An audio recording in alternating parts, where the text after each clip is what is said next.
Yeah, Look at this thing. yeah. Too up, too down. Look at this Hey, thing.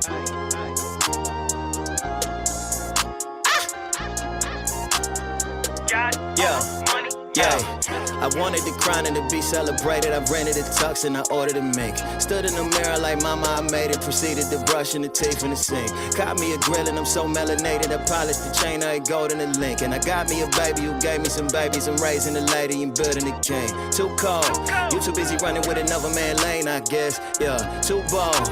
I be running on the one way, never change my set like, I don't ever use my signals, yeah. I be in the lane myself, yeah. I don't gotta change my mental, yeah. And I ain't gotta chase my wealth, and I accept my daddy got a kingdom, and everything I ever got is his. If I ever got a problem, I'ma seek him. I never doubt him, been about his biz, oh man, been there. I ain't gotta ride on the wave when the ocean is his. Close with the kid with a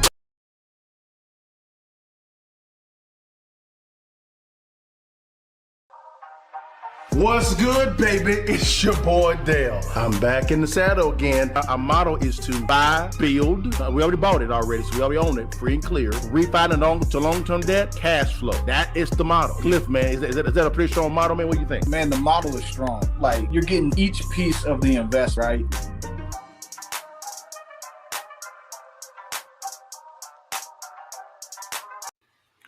What it do, babies? It's your partner Dale and Cliff back in the saddle again for another edition of Real Estate Friday Training. Cliff, what's going on, baby? How you doing, big time? Man, doing good, doing good. Another good week.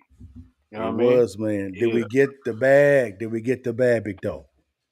Oh yeah, definitely got the bag. We looking good. We got the bag, baby. You know, you probably got the bag too as well, man. A nice little cash flow bag, man. It has been a very interesting week, man.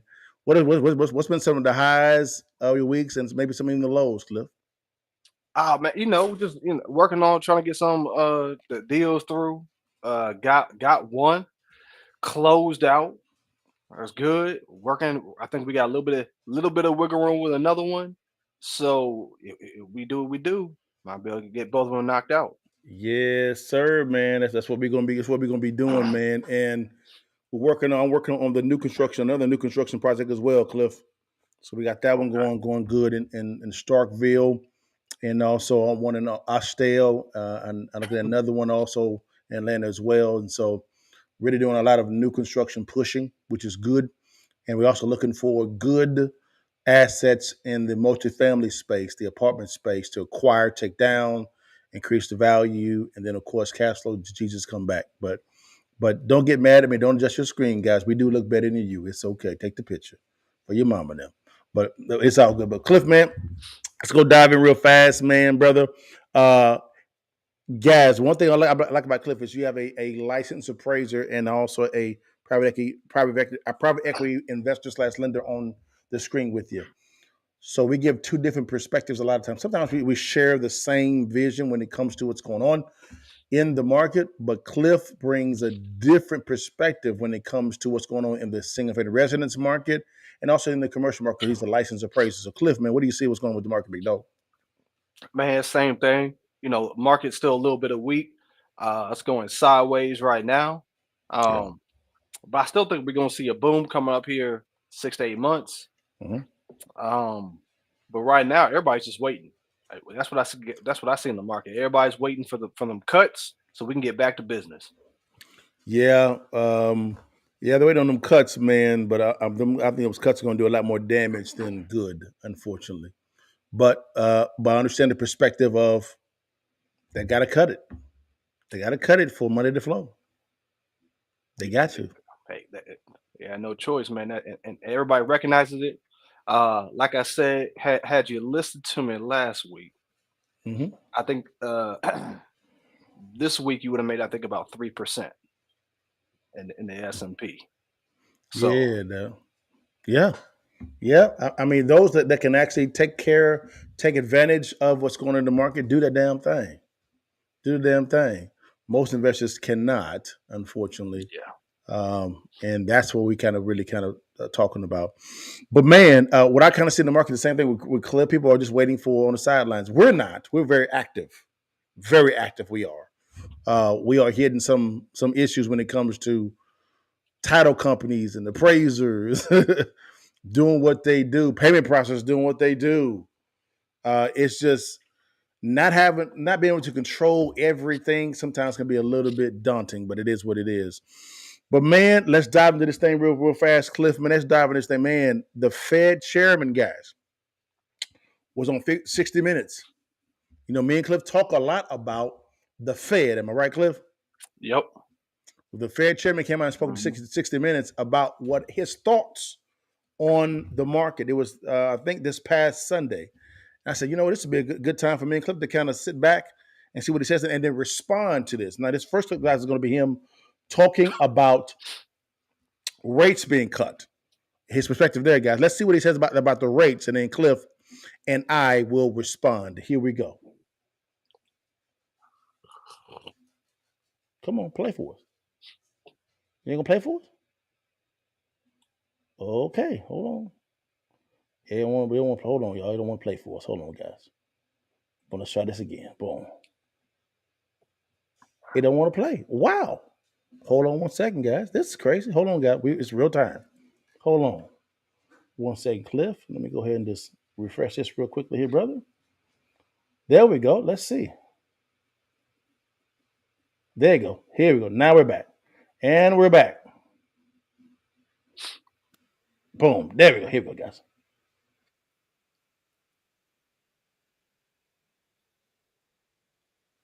All right, here we go, guys. Boom.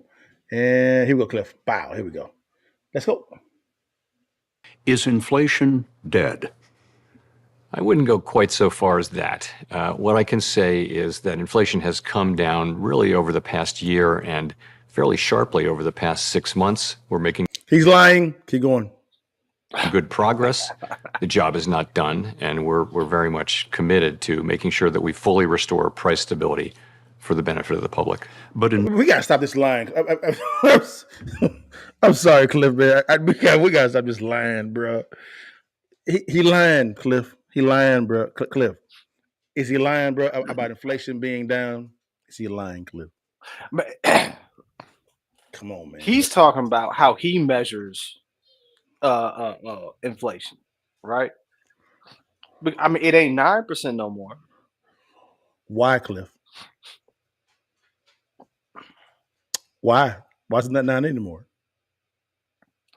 Well, I'm saying that they stopped. We're not spending as much money. You raise interest rates, Yeah.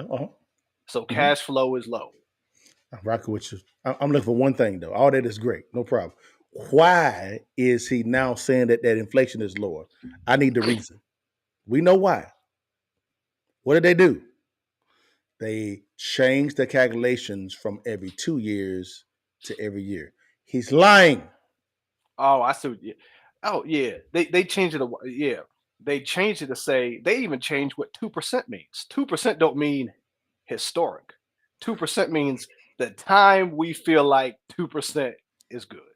There you go. Feel. There you go. Feel. Not facts. Feel. Oh yeah. Feel. Okay. Not data. Feel. That's what's going on. But hey, I digress. Let's go back to it. I'm sorry. I just stop lying. Here we go. But inflation has been falling steadily for 11 months. Right. You've avoided a recession. Why not cut the rates now? Well, we have a strong economy. Good question. Growth is going on at a solid pace. The labor market is strong, 3.7% unemployment. With the economy strong like that, we feel like we can approach the question of when to begin to reduce interest rates carefully. And we want to see more evidence that inflation is moving sustainably down to 2%. We have some confidence in that. Our confidence is rising. We just want some more confidence before we take that very important step of beginning to cut interest rates. Okay. We just want to see Inflation has fallen from just over 9% to about 3%, near the Fed's ultimate goal of 2%. Why is your target rate 2%? Good question. Interest rates will always include an estimate of future inflation. If that estimate is 2%, that means you'll have 2% more that you can cut in interest rates. The central bank will have more ammunition, more power to fight a downturn if rates are a little bit higher. Hold on. Hold on, Cliff. Hold on, Cliff. Let's come back. Come back. I heard this. That was a great question by the 60-minute reporter. He said this. He said, how are you getting 2%? You see the answer? You see the Yeah. answer, Cliff? Yeah. He said, well, it's 2% higher. Oh, this is what? Come on, Cliff, man. This is some bullshit, man. That's how I do it. This is some bullshit. See, guys, you see, all you've been hearing is our goal is to get to 2%. Then the Fed chairman said, well, it's actually 2% higher than what it was before. That means it's 4, not 2. Am I right, Cliff? Am I off? Yeah. I mean, it's the Fed is measuring things how they feel like. At the end of the day, that's what's going on. And this is man. Let's keep going, yo. Let's keep going. Okay. The comedy. Here we go. The comedy. Here we go. Are you committed to getting all the way to 2.0 before you cut the rates? No, that's not what we say at all. No. Okay. We're committed to returning inflation to 2% over time. I've said that we wouldn't wait to get to 2% to cut rates. We met Powell in the Federal Reserve boardroom, where this committee meets every 6 weeks or so to set the so-called federal funds interest rate, which influences most loans. Last week, Powell announced the rate would stay at its 23-year high, about 5.5%, unchanged for 6 months. You disappointed a lot of people on Wednesday. I can't overstate how important it is to restore price stability, by which I mean inflation is low and predictable, and people don't have to think about it in their daily lives. That's where we were for 20 years. We want to get back to that. Moving too soon would set off inflation again. You could, or you could just halt the progress. I think more likely, if you move too soon, you'd see inflation settling out somewhere well above our 2% target. And what is the danger of moving too late? If you move too late, then policy would be too tight, and that could easily weigh on economic activity and on the labor market. Maybe a recession. Right, and we have to balance those two risks. There is no, easy, simple, obvious path.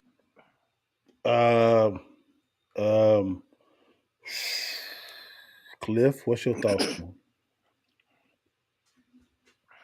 They're gonna over tighten. I think they're gonna over tighten. They're gonna over tighten. I think they're gonna hold for too long. I've been saying they should cut early. Yeah, for a long time. You've been saying that, bro. They have to start loosening things up early. And that doesn't mean they have to do a lot. You can do it. For some reason, they feel like the way the Fed always works is they have to do it every single time. If they don't, they feel inconsistent. But they could cut quarter point today. They ain't gonna change the market much. They ain't really gonna do too much. Then they could wait 3 months, cut another quarter point. And that's not gonna mess with the market that much. They acted like they got all this power, but a quarter point ain't really changing anything. This is the reason why I say, Cliff, comedy hour. This is comedy hour, bro. Come on, man. This is my man said. First he said 2%, down 2%, which really means 4%, right? And then he it's all about feeling in this. No data. It's just feeling. We feel this and we feel that. We feel that. And I'm like, this is basically based on your whole moral compass. This ain't data driven. This is the biggest PR game I've ever seen in my life. Oh yeah. They call it, okay, you want the technical term, it's called forward guidance, right? That's basically means I'm gonna talk a bunch of BS and I'm gonna try to manipulate the market to do what I want instead of actually doing something. There you go. I might cut rates. It's possible I could cut rates, and now I want the market to act like I actually did it, so I ain't gotta do nothing. Trash, garbage. Sorry, guys. If you are making decisions, what Cliff just said is spot on. If you're making decisions based on this alone, you will be deceived. I'm not saying take what he says and throw away with it. No, listen to it, understand what's going on, and so you can prescribe the right solution. But just don't lean on just what he's saying to make your financial decision. You have to make your decision based on what's best for you, not what someone tells you what's best for you. Does that make sense, Cliff? Right. Yep. Everybody's situation different. It is, man. All right, now let's go to this one. He then came on and talked about on unsustained fiscal path. In other words, printing too much damn money. Let's see what he says about this one, Cliff. Here we go. Another economic hangover after the pandemic is a sharp increase in the national debt. Yeah. 30 years from now, it is projected to be $144 trillion, Jesus, that's or crazy. $1 million per household. How do you assess the national debt? We mostly try very hard not to comment on fiscal policy and instruct Congress on how to do their job when actually they have oversight over us. But is the national debt a danger to the economy, in your view? In the long run, the U.S. is on an unsustainable fiscal path. The U.S. federal government's on an unsustainable fiscal path, and that just means that the debt is growing faster than the economy. I have the sense this worries you very much. Over the long run, of course it does. We're borrowing from future generations. It's time for us to get back to putting a priority on fiscal sustainability, and sooner is better than later. Guys, as me and Cliff would always say, that's called deficit spending, borrowing from future generations. That is unsustainable. It doesn't make any sense. My critique of the Fed chairman is him not having conversations with Congress, who actually has the power of the purse. We're talking about both the legislative branch and the executive branch, right? I know that the House has the power of the purse, but not having those discussions with them more frequently to say, we can't do this. They can't. Am I making sense? You making sense, but they can't do that, Dale. If they Why is can't that? promise to spend money, they aren't gonna get voters. I gotta promise something. I gotta tell them I got change for you. I can't tell them, hey, we don't have to cut Social Security. I can't tell them we gotta cut Medicare. Oh, I can't tell them we gotta cut foreign spending. We gotta cut CHIPS programs. Nobody gonna vote for you if you say something like that. Yeah, and that's the problem. You have people professing to be leaders trying to lead without the skills of leadership. These guys, and I'm talking about the politicians, and even the governor, and even the Federal Reserve governors and the Fed chairman himself. If he's not having these discussions with them as well, he's at fault too. Am I right? Man, they supposed to be separate, right? The Fed and the central government, they supposed to be separate. But we already know they got to spend money. There's only two, like we said, they're gonna have to keep printing to print it away, and they're gonna have to raise taxes. Everybody, your taxes going up. Yes, You they wonder are. why they want more IRS. You wonder why they're talking about all this other stuff they looking into, because we broke, and they don't want to tell you that they spent your money already. It's gone. It's gone. 34 trillion gone. And give me 1 second here, Dale. I was gonna try to pull up something for you. I'm bringing this up. Okay, here I come. Give me 1 second, here, brother. Boom, there you go. Oh, is that that's the debt clock? Yes, sir. Now this we're gonna talk about what we do, which is real estate. I'll And let you're you gonna see why we do what we do. It's math. That's all it is. It's just math. So let's check it out. 2009. Let's go with existing. The existing home sales, house already on the market. What you see there, about 194,000. Yep. 2009, right? Now as you can see, 169, 173, 180. Boom. It keeps going up. Yep. And up. Yep. Now it's almost near 400,000. Yes, sir. That's why when did I buy my spot not too long ago? 2019. Yeah, Right. up 150 racks. Yep. Yep. And when I buy this year, which I plan on doing, we're gonna buy some properties this year. Where do you Yeah. think it's gonna go, Dale? Mm-hmm. It's gonna Up. go up Sure is. every time. You could look at all the different stuff. Now, that's telling you where the money is going, right? Yes. Money is going up, It's flowing that way. Currency. right?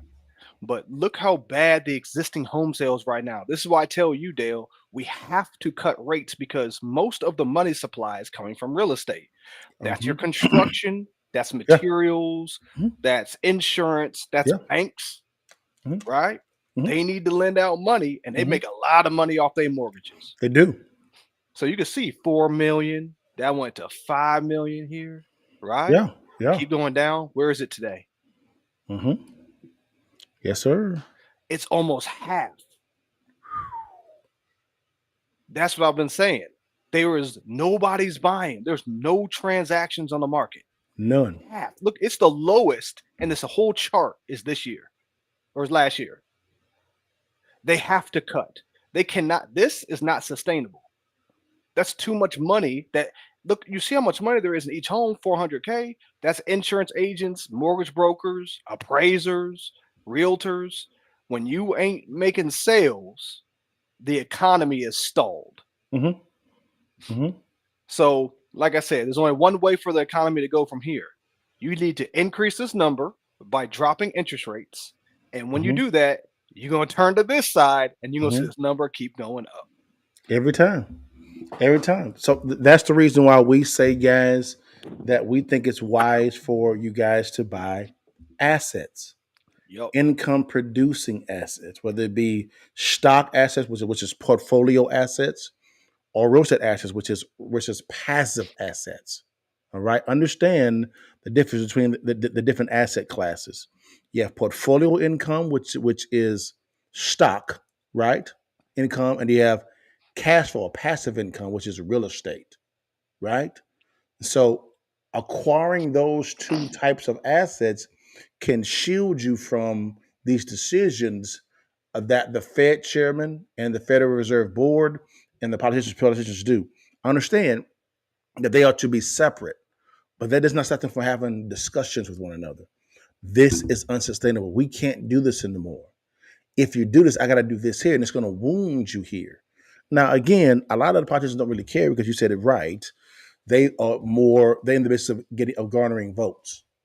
And I think people have gotten so addictive to stimulus spending, to the spending themselves. When it comes to entitlements, when it comes to Medicare, when it comes to Social Security, those are entitlements. And guys, unfortunately, we can't keep spending this money. They're going to go broke.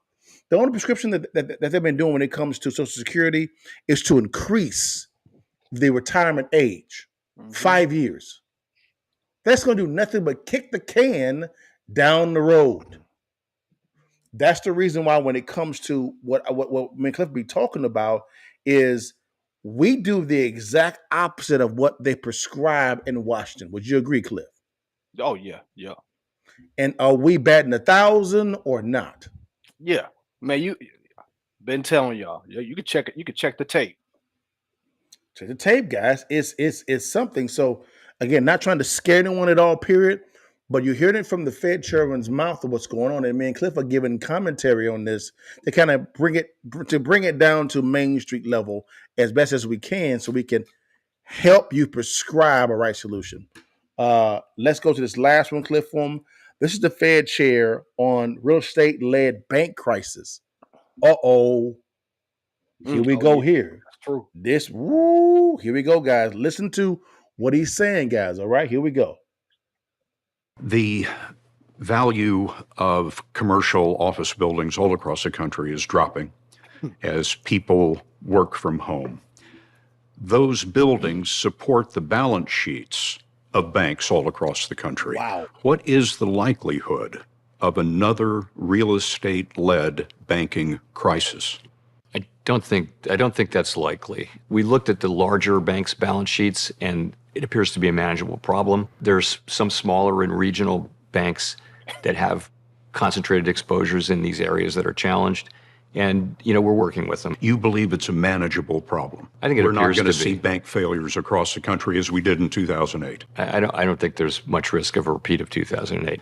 Certainly, there will be some banks that have to be closed or merged out of existence because of this. That'll be smaller banks, I suspect, for the most part. Just last year, there was a panic at the 16th largest bank. A Federal Reserve report blamed bank mismanagement, but also inadequate supervision by the Fed itself. You seem confident in the banks, and yet the Silicon Valley Bank, second largest failure in U.S. history. Did the Fed miss that? So, yes, we did, and we forthrightly saw that we needed to do better. So we've spent a lot of time working on ways to make supervision more effective, and also to adapt regulation to a modern context in which a bank run can happen so much faster than it could have even 20 years ago. So what you say, Cliff? They missed another one, you said? Yeah. Dale, you heard of New York Community Bank? No. Oh man, so exactly what he was saying. It's funny he said that, because this week New York Community Bank belly up because they own a bunch of commercial real estate and they got turned over. So their stock went from hanging around 10 and it dropped in a day. I think it was the other day. Yeah, the other day it dropped to less than 5, less than a 50% drop in a day, or more than 50% drop in a day. New York Community Bank? Yep. Look them up real fast, yo. And let's see. Okay. Yep. It says regional bank hit with third credit downgrade as crisis concerns linger. The roots of New York Community Bank troubles. He's not lying, guys. I went to Google and pull it up. New York Community Bank. They have a lot of commercial real estate on their books, and that's why I keep saying all the bedrock of our institutions is treasuries and commercial real estate. And when both those are not stable, the whole system ain't stable. That's the bedrock. Nobody expects commercial real estate to have a big drop like that. On top of treasuries, that's killing the banks. Wow, this is I'm reading on CNN Business, and they're just talking about, said New York Community Bank stock turns positive after lender says deposits increased. What? Well, something happened. Yeah, we were on Instagram, guys. They cut us off. It is what it is. But guys, what tripped me out, guys, is this here is what should be a guy guys this here is when he said that how can I say this, when he said that he didn't see a crisis coming, I'm thoroughly confused by that, Cliff. I'm confused, Cliff. Yeah, I think he's using those words again. I think they feel like they have to keep it tight because they're worried. They're worried about inflation. They don't want it coming back, and so they got to act. To me, I'm going, what are you talking about? We had a run on a bank, Dale. We ain't heard of that since 1920s. Nope, exactly. Run on the bank. We had it on several of them, and then we got this bank, and this is just one. I haven't even looked at the other banks to really see if there's any weakness there. He's saying we don't see weakness, and then this happens. You know what I'm saying? I mean, Cliff. Bruh. Now let's talk about how they are made changes, right? Mm-hmm. For and guys, I'm getting back on Instagram in a second. Give me a second, guys. Okay, whatever. Okay, fine. Okay, I'm not gonna try this anymore. What tripped me out is this here. Remember 2 weeks ago, me and Cliff talked about the discount window. Yeah. Right. Mm-hmm. And the discount window was a window that was put in place that that if a bank will go to the discount window, that means the assets were in trouble. The balance sheet was in trouble. So it's kind of like the walk of shame, right? What they did this year was they actually began a policy of what? That policy was, hey, we're not going to, what we're going to do is we're going to force every bank to have to go to the discount window. Notice his words. He said he doesn't see a crisis. Yes, he sees some remnants of some issues on the regional level, but watch his tone. Then he said, but that means the bigger ones will just buy them out, nationalizing the banks. Why? Because they have to go to the discount window to get resources, right? Which the government's forcing them to do, which is going to force them to have to sell their assets to those other banks. That's all he's talking about. It's crazy how they don't. They want to say we're not nationalizing the bank.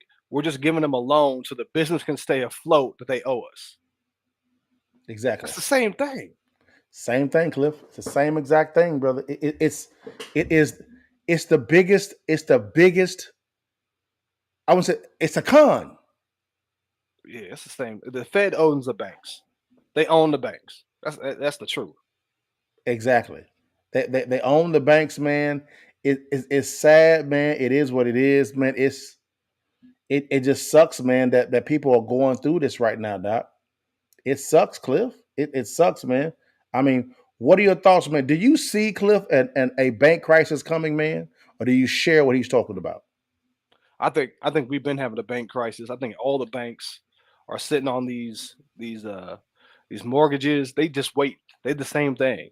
I know what he's saying. Oh, you disappointed people. You got to watch. I've noticed this too, and this is why I don't listen to none of it. But Okay. the business media will give you information and news to try to take you left when they go right. He's right, guys. That he is spot on there. He is spot on. Now, when you hear that, Cliff, how do you normally respond to that? Do you normally say this is bugs? What do you normally do when you hear them I usually like, why are they? To me, it's obvious. So I'm like, why are they putting out the opposite? It's because they are a spokesman for the narrative. Correct. Right? For the business narrative, as much as what the Fed does. Because now it's like anything else that you see in the news too, which is the relationship that they have to the Fed. They don't want to mess that relationship up. So they'll feed info that they want them to give so they still have access for this interview. You see what I'm saying? So again, PR. Right. Yeah. PR. Perception is reality. That's what it is, guys. This is the reason why me and Cliff do the exact opposite of what they tell you to do on TV. Exact opposite. Because we know it's most likely spin. But you can't locate this stuff unless you have a high financial IQ. Yeah. I mean, yeah. Well, so what you like businesses, private equity, you stay out of stock, you like cash. And solid assets like gold, silver. Correct. Correct. For me, is the biggest hedge against inflation and in deflation of physical, tangible assets that you cannot duplicate or manipulate. True. You can't manipulate gold or silver. You can't manipulate real estate, land. Stocks can be manipulated. You're seeing it right now. This uptick in the stock market, that's all fake. It's phony. It's fraud. It's fake money. Now, that doesn't mean that you can take advantage of the fakeness. Man, go get it in. Do what you do, baby. Elon Musk is doing it. Warren Buffett is doing it. So why can't you do it? One of the best guys that I've heard teach on real estate, on the stock market is, he's got the Wall Street Trapper stock investor. Black guy killing the game. Killing the game. Wall Street got killing the game. It looked like you and I, man, had like this, man, but killing the game. Teach people how to make 10, 20, 30 grand a play. Killing the game. Yeah, man. That's him. Yeah, the stock market. So I was buying gold for a minute, but I started looking at Warren Buffett, which is I started realizing that gold is great, but it's Mhm. non-productive. So I'd rather have that's why I got into stocks because the stock market is the ownership of a business which is productive. So I'd rather own production. Like I could own a house, but if ain't nobody renting it, it's non-productive. Yeah, I buy silver. I don't buy gold. I buy a lot Mm, of silver because silver is cheaper than gold. But I'm not buying silver or gold to make money, to generate cash flow. I'm buying it just to protect me from inflation and deflation. That's it. mm, I know it's not going to make me a cash flow because it's not income producing, right? But that um understand that if I don't have something in place to guard from bad decisions, it's going to be a problem, a big right. problem. That's it. That's all it is. That's all it is. That makes some sense. Man, Cliff, man, that was good, man. That was a good discussion, brother. And so, Absolutely. well, Yeah, Cliff, yeah, man, man. It's good. what deals do you see coming, brother? Man, I still see a lot of opportunity right now. I keep saying it. If people are selling right now, it's Hmm. because they have to. Hmm. I showed you the chart earlier of how many sales are on the market. It's half. Yeah, yeah. So that Mm. tells you if you ain't got to sell, why you selling? But it also means there's going to be a lot of activity coming forward. We know Correct. that the amount of activity is going to double. So It is. if you can find a way to make money in this market and find opportunities now, you're Mhm. guaranteed to find them later. Yep. Correct. He's right, guys. I echo what Cliff just said, guys, concerning deals that's coming, which is fine. So, what's the real estate counter move, guys? Whenever you're dealing with PR talk, fake money being thrown around, the best thing you can begin to do is, as we say, acquire a lot of real estate, which is great. So, Cliff, in a short synopsis way, what's the best way, or what's the best way to learn how to underwrite your deals to secure funding? Let's say a fix and flip scenario. How do we know you have a good deal? Man, so the way I underwrite it on a fix and flip is the most important point is it going to sell? Nothing else Mhm. matters if it don't sell. Yeah. So first you got to find out the demand in that area. Are people Mhm. buying in that area? So you gotta do some research there. And then what are they buying? They buying Yeah. 3 twos, they buying 4 twos, they buying Mhm. 1,500 square feet, they buying 2,000 square feet. Mhm. Because you got to figure out what your customer wants. Yes. Hmm. I would say the same thing. I'm going to take the rental approach as well. I Mm, would take those exact same principles, and then I would add. Typically, I'll plan for a sale, right? Knowing that I want to be all in 75% of the ARV and right, below, right, yep. right?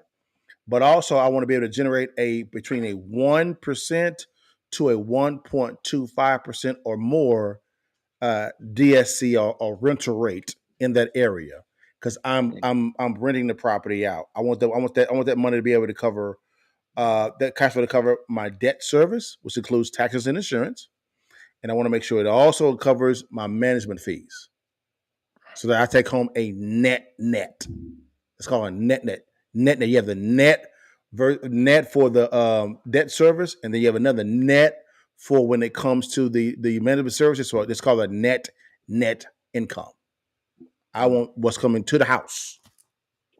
I want that, and that has to be positive. Typically, depending on the size of the asset, I shoot for anywhere from $150 to $300 a month per property. Mm. Yeah. Yeah, same thing. I mean, I try to I'm looking more for a not necessarily a percentage on the Mhm. on the cash flow, but I'm about a number, right? Like you said, a minimum. Usually I try to have a minimum of like 200 Yeah, um at least. But yeah, I'll try to stay under 75% all day. yeah, Uh yeah, that's real good. And then if I can, the trifecta is finding a place that has a little bit of appreciation that you can get to if yeah. you get in the right area. So I started a little bit of that too is I don't mind 90% of my portfolio. I try to focus on cash flow. I gotta have that money coming in. But if I find a good deal that may be less cash flow, but it's Mm-hmm. in a appreciating area, I'll Mm, still go after that. But I just won't make that a bulk of my portfolio. correct. Maybe 1 out of 10, and be like, hey, someone go cash flow, like you said, maybe 100, but after everything, but that area is booming. And in Yeah. 3 years, 4 years, that property's gonna go from 250 to 350. Correct. That's actually a really good play. I would also say a lot of people ask me, like, LaDale, do you lease out to Section 8 individuals? And I said, it really depends on the area. Mm-hmm. It really depends on the vetting process. Because typically with Section 8, you get the stories of Section 8, man, the government pays you guaranteed. Well, what they don't tell you is when it comes to Section 8, um, the government pays a certain amount, and then the tenant pays the other amount, right? And Yeah. when it comes to, they have inspections to make sure that the property is up to par, because now you're dabbling with the governments now. They're involved in that process, right? I don't do a lot of short-term rentals. In other words, Airbnbs. No, that to me that area is dead. It's not a really viable area right now because of what's going on right now. I'm not saying that you can't make money in it. It's just, to me, it's too much of a hustle. I don't want to manage or have my team manage a hotel. If I want to do that, I'll buy a hotel. Yeah, I feel what you're saying too. Like Section 8, I actually say no to Section 8 most times Mm-hmm. because it's harder to rent Mm-hmm. and it's more of a hassle to get everything up and running. And then Yeah. every year, I always tell a crazy story how I had the government come out to my house. Everything was cool. We did everything great, Yeah. turnkey. Yeah. They didn't like a light switch or something like Mm-hmm. that. So they said, we're gonna charge you 175 for the trip out here. Yep. You got to get that outlet because it looks a little loose. We're like, cool, Home Depot's around the corner. We can go do that right now. Be back in 10 minutes. They said, no, no, no. You got to reschedule. Yep. We'll be out in another week or two, and we're gonna charge you another 175 to come back Yes, out. sir. Yes, And sir. I can't do business like that. It's I not that I'm can't. against them. It's just that they are too slow and costly to work with. Mm-hmm. I So yeah. agree with that. That's a good thing. And also, I don't manage any of my properties Mm-mm. because I'm not in the management business. That's a different discipline. I want someone that's Yep. licensed and bonded, that knows how to solve issues, because issues are going to arise, and they have the counsel around them from a legality standpoint to draft the leasing contracts in my favor. If that makes some sense. I don't Yeah. want to. I don't want to get phone calls in the middle of the night to fix something. No, they take care of that for me. Yeah. They do. Heck, even what I do is when we finish with a rehab, I put the lockbox on it. Yep. I call my property manager. I tell him Mhm. code 123. It's your job now. Take it over, rent it, take care of it. They get paid, guys, to manage properties. We're buying a ton of properties right now in Jackson, Mississippi. Cliff and our partner James. We're buying a crap load of properties right now. We ain't managing no properties. Nah, I'm not. Hell no. And in Jackson too? No, sir. No, sir. But we have somebody that's aware of the area, the clientele, how to qualify them, how to vet them, how to enforce the law. Has a good relationship with the county constable or sheriff there. They handles evictions. They have a crew already in house to where when they actually kick someone out or someone moves out, they're already they probably make ready for the next client. Have all this stuff taken up. And also, if I want to sell it, because they're licensed, they actually can put the property on the market and sell it for me. So there's a lot of things. I'm in the business of scaling businesses. I want to work on a business, not in a business. Mhm. That's Very true. simple. Most individuals know how to work in a business, and very few times did I work in business that I actually fund. I have before, you know what I'm saying, just to get it off the ground a lot of the times, and then exit out, let someone else run it. Because why? I want to audit what I like, transfer it over to someone else that can actually do it better than me, so I can then fill my time with something else. Audit, transfer, and fill. That quick. That simple. Yeah, it's the same thing. I try to do the same thing in the end. Uh, man, and the good here, the good thing is that what I've done in my research too is I like single family. That's kind of my niche. That's where I like to Mhm. play because what I found out is when people move in a home, they tend to stay. Yeah. And if you don't raise rent that much, people don't leave Mm. because Yeah. the market around them, the rent will go up. So that Mhm. tells you they're like, I can rent this place for let's say 1,500, and he only raised rent $20 a year or something. Oh. But all the houses around me are 1,700 in rent. So now I can't leave because the rent's gonna be higher around me. So this dude fixes toilets where I need fixed. Rent is decent. So when I get a good tenant that pays rent, I lock them in.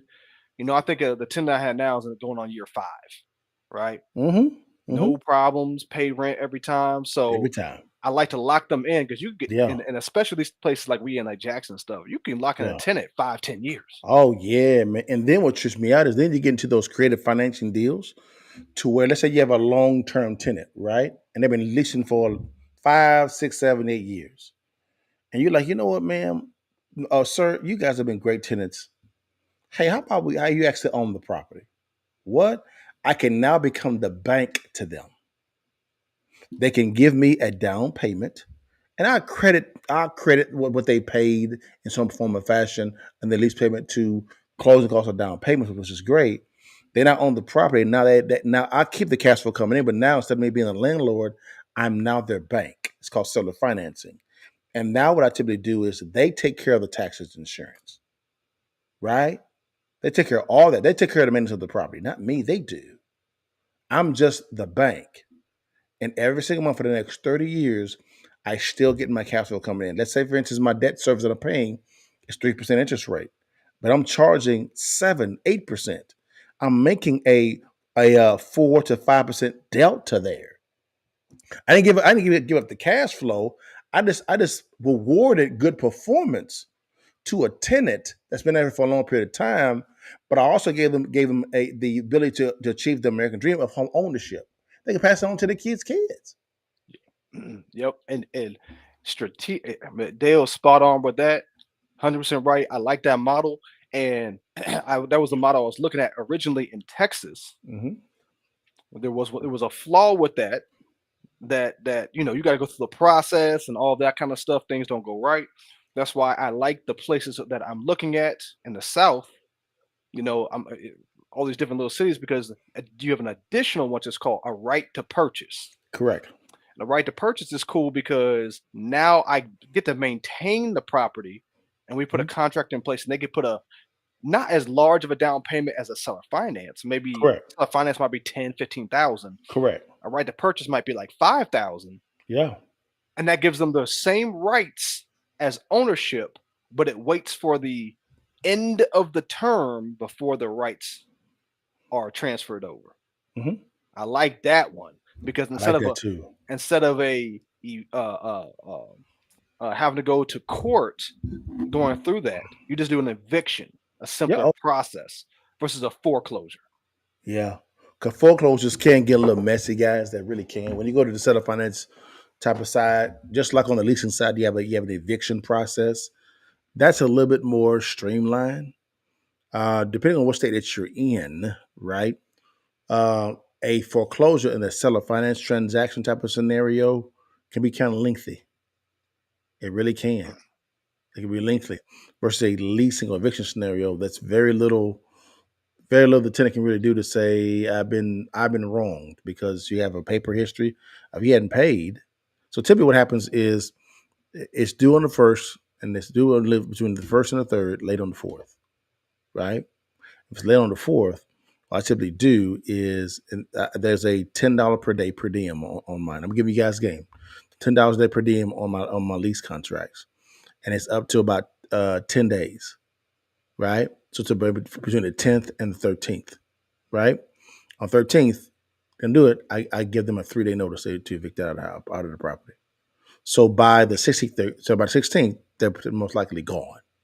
So I have half the month now to get the property up and ready with my internal team that I actually have to with my property manager to get it rent ready for the next client.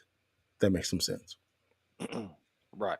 Yeah. And most of the time, if you get a good property manager, they should have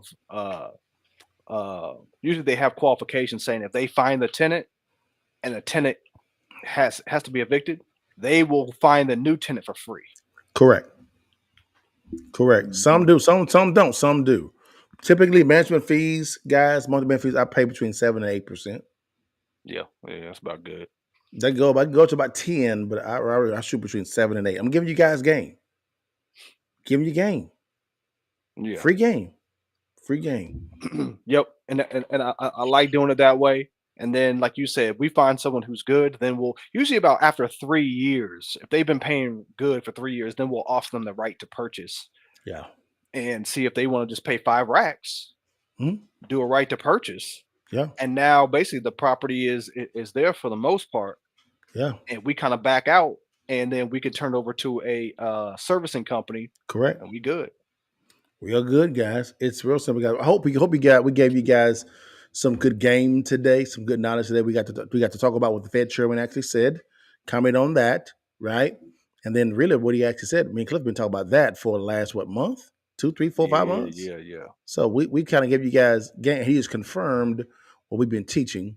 And then number 2, we talked about the counter move of how to underwrite your deals to secure funding, and also putting in place those metrics, whether you want to sell a finance properties out or lease the properties out, and how to originate those relationships. A long-term tenant, graduating over to seller finance, having relationships with a property manager. Again, you are not working in the business, you're working on the business, if that makes some sense. Right. 2 different things. But guys, man, again, we have a new sponsor, and full disclosure, I am a partner in this firm. I invested capital in this firm to get it up and going. It's exploding right now, guys. And so they have became a sponsor for our firm for our real estate live training. So guys, let's let them play. Here we go. The CEO of American Rounds. We are in Pell City, Alabama at Fresh Value grocery store installing the first ever automated retail machine for ammunition. The stores were really the inspiration for it. I mean, they knew their customer base and they came to us and thought this would be a really good opportunity for their customer base. There's a lot of hunting community here in Pell City and thought that their customers would love an opportunity to be able to buy ammunition here at the store. We're super excited to offer, what we think is the first ammo kiosk. We're always looking for ways to give our customer another reason to come visit our stores. Anything that we can do to help them make their shopping trips easier based on the feedback that we've gotten just from customers today. They are so excited about us having the ammo kiosk. We're getting ammo! One of the ways we're changing the landscape of ammunition sales is to make it more available. Being able to move into a place like a grocery store, supermarket makes it a lot more available to the public.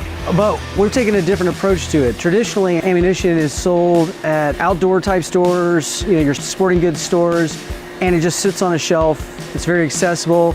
Because of that, there's a high rate of theft. But with our machines, as you can see here, we have a very secure automated retail machine. We're able to age verify. We scan a driver's license. It then takes 360 facial recognition for the purchase and matches it to the ID. So the machines really provide an opportunity for safe, affordable, and available ammunition sales. There is no doubt that foot traffic will increase based on the feedback that we've gotten. And again, we're super excited not only to have it here, but in other locations in Fresh Value as well. We're really excited about where we're going. We are going to continue to expand here in Alabama. We have a machine slated to go into Oklahoma, Louisiana, Texas. So over the next year, we're looking forward to, seeing these roll out all throughout the South and the Southeast. Guys, that's American Rounds. Guys, go to AmericanRounds.com if you want to look at them, and also on all social media platforms. It's at American Rounds, guys. It is really kind of exploding a little bit, guys. We should be getting reservations, Cliff, by mid-March. We have 60 going in this year, and then we should have 300 more going in the next 12 to 24 months. It's crazy. It's crazy, and so you have a logistical side as well, also, which is going to drive valuation. It is a great company. So, but guys, man, thank you so much for your time. God bless. Cliff, you want to say anything, man, before we end, brother? Nah, same thing, man. You always one deal away. So check us out next week. One deal away, guys. It's very simple, guys. You know how we end it every time. Before you leave, baby, while you can. You see that partner, your boy from Texas and Louisiana talk to you, baby. Take that damn picture. Yeah. Get your mom and guys. Have a good day, guys. Have a wonderful weekend and holler at your partners. All right, guys. Peace. Thanks. Bless God, give thanks. Bless God, give thanks. Bless God, give thanks. Big God, big grace.